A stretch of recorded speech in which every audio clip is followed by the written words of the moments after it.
এখন আপনার যদি রাগ হয়, মন খারাপ হয়, তাহলে আল্লাহকে আপনি কিছু বলেন যে না আপনার এই কথা বলা ঠিক হয়নি, আপনি অন্য কোনো আয়াত না শুনবেন। আর আমার সামনে এটা আছে, আমি কি গোপন করতে পারবো? আর আমি গোপন করলে আমার ওয়ার সময় তো যাইছিল। এখানে সঠিকটা বলার চেষ্টা করছে, আপনি মেনে নিলে ভালো, না নিলে আমারও দোষ না, আল্লাহরও দোষ না। দোষ কার? আমাদের কপাল। নাটার বাসে যেটা বলতে চাচ্ছিলাম এটা একটু খেয়াল করেন। নবীজি কোন সময় তাকে উপদেশগুলো দিচ্ছেন দেখেছেন যে তুমি দায়িত্বে থাকলে তোমার কাছে হাদিয়া তোফা আসবে, আসে না? হাদিয়া তোফা তুমি গ্রহণ করতে পারো ওই পর্যন্ত, যতক্ষণ ওটা হাদিয়া তোফা থাকে। কিন্তু হাদিয়া যদি ঘুষের পর্যায়ে যায় তখন ওটা নিতে পারবে না। হ্যাঁ মুআয ইবনে জাবাল, ভালো করে কান খাড়া করে শোনো এই কথা। তুমি কিন্তু যে দেশের দায়িত্ব নিয়ে যাচ্ছ, আল্লাহর ইসলামের কালেমা, ধর্মের যে কর বাতাসে নড়বে। এমন সময় তোমার সামনে কিছুদিনের ভেতরে চলে আসবে, আলা ইন্নাল কিতাবা ওয়াস সুলতানা লা ইফতারিকান। দেখবা অনেক মানুষ এমন আছে, তারা বলবে আল্লাহর কিতাব আর রাজ্য রাজনীতি এটা আলাদা বিষয়। আমার মনে হয় বাংলাদেশে এখন কেউ বলে না। রাজশাহী বিভাগে বলেছে এক কথা বলছে। আমার মনে হয় ১৫০০ বছর আগের কথা মনে হচ্ছে নবীজি কেবল কালকে বলে গেল,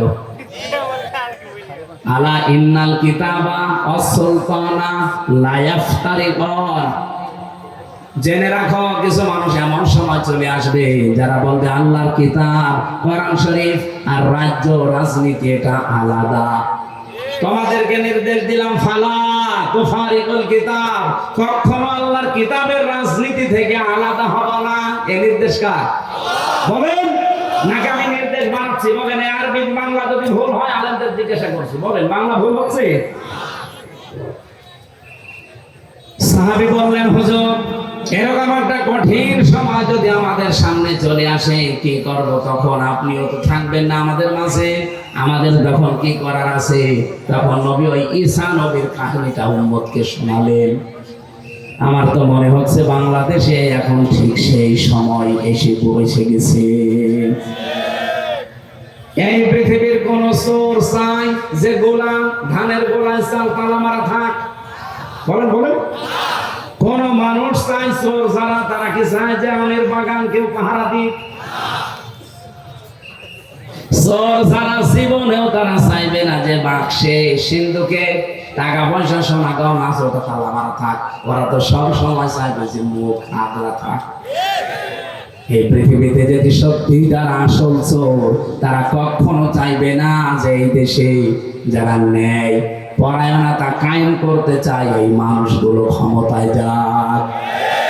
এরা ভালো করে জানে এরা গেলে আমার হাত থাকবে না, কারণ আমি যত চুরি করেছি। এই বাংলাদেশে অনেক চোর আমার মনে হয় স্বভাবে করে না, অভাবে করে, সেগুলো মাফ। কিন্তু যারা স্বভাবে করেছে এদেরকে আল্লাহ মাফ করতে নিষেধ করে দিয়েছে, তাদের হাত কাটার নির্দেশ দিয়েছে। আপনি সালমান এফ রহমানের কি ৩৬,০০০ কোটি টাকা ওর চুরি করা, ওটা কি অভাবে না স্বভাবে? কয়েকদিন আগে মালয়েশিয়া এক লোককে দেখি নিচে বসে বসে চা খাচ্ছে, এসে বললাম কি এখানে? হুজুর আমরা আগেই পালিয়েছি। আপনি পালাইন কেন? আপনার না ৬২০টা বাড়ি, ওই যে চট্টগ্রামের ওইটা ৬২০টা বাড়ি বানিয়েছেন আপনি। এই মালয়েশিয়া আপনার সাহেব পাড়া আছে আপনার নামে, আপনি সাহেব পাড়ার মালিক, বেগম পাড়ার মালিক, আপনি সেকেন্ড হোম হিসাবে এখানে বানালেন। এই সিঙ্গাপুরে বাড়ি আছে, থাইল্যান্ডে বাড়ি আছে, মালয়েশিয়া বাড়ি আছে, কত দেশে আপনার বাড়ি, কিন্তু আজ আপনি থাকতে পারেন না বাড়িতে। ওগুলো সব তালা লাগিয়ে থাকেন আপনি এখন এই হোটেলে। ধরে রাখবো কি করে? আমি বললাম আপনি সাহেব পাড়ায় যেতে পারেন না, বলছে ওখানে যাবো। বাংলাদেশের 20 লাখ মানুষ এই মালয়েশিয়া, আমার যদি দেখে তো ভর্তা বানিয়ে ফেলবে। এটা চুরি চুরি করে আসি, মাঝে মাঝে আমি আবার উঠে পড়ি।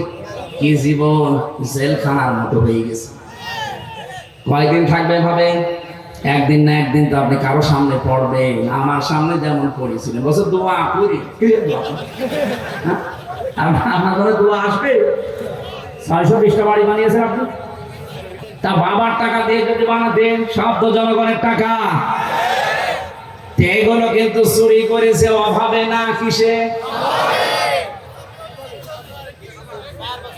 মানবাধিকার প্রতিষ্ঠার জন্য আল্লাহ জন্য আমানত শব্দের পরে দিয়েছেন আইদা হাকামতুম বাইনান নাস, যখন মানুষের ভেতরে বিচার করবা আনতাহকুমু বিল আদলি, তখন ন্যায় বিচার করবা।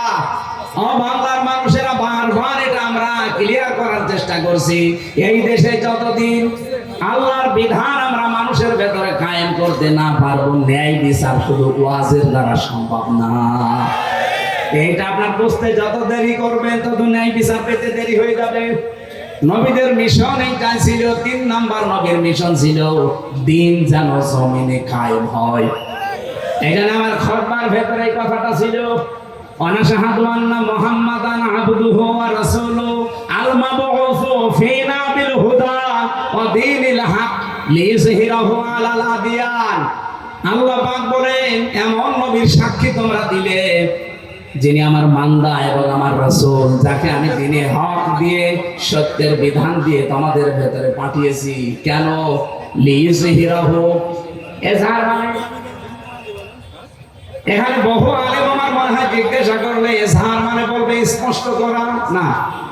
এখানে আবিদা আধুনিক অর্থে এজহার মানে বিজয় করা। এজহার মানে আল্লাহ বলেন লিইয়ুযহিরাহু আলাল আদিয়ান, যত দিন আছে দুনিয়ায়, যত ধর্ম আছে, এখন ধর্ম দুনিয়ায় কত? 4,500 ধর্মের ভেতরে ইসলামকে দাঁড় করানো লাগবে বিজয়ী রূপে। এই ঘোষণা কার? বলেন বলেন।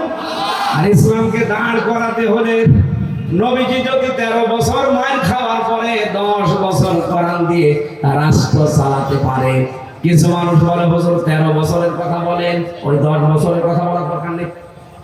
কেন? 13 বছর শুনতে আপনার ভালো লাগছে, নবীজি মায়ের খেয়েছিলেন, আর 10 বছর যে এইটা দিয়ে রাষ্ট্র চালিয়েছিলেন প্রধানমন্ত্রী হয়ে, ওইটা আপনার ভালো লাগে না মানে? সিরাত ইবনে হিশামে দেখবেন নবীর জীবনীকে 4 ভাগে ভাগ করা হয়েছিল। মক্কার জীবনটা প্রথমে 3 বছর, এরপরে 5 বছর, এরপরে 2 বছর, এরপরে 5 বছর, না এরপরে 3 বছর, সব মিলে কত? 13 বছর। প্রথমে 3, এরপরে 5, এরপরে 2, এরপরে 3, এই 4টা ভাগে নবীর পরে মক্কার জীবনকে ভাগ করা আছে। আমি বাংলাদেশের সাথে অলরেডি এটা মিলিয়ে দেখেছি, আমরা এখন এই 4 নাম্বারটায় আছি।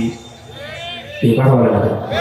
নবীজি 3 বছর জেলে ছিলেন, তার অনেক আত্মীয় স্বজন সাহাবায়ে কেরাম হারিয়েছিলেন। আমরা এই 15 বছরে বহু কিছু হারিয়েছি।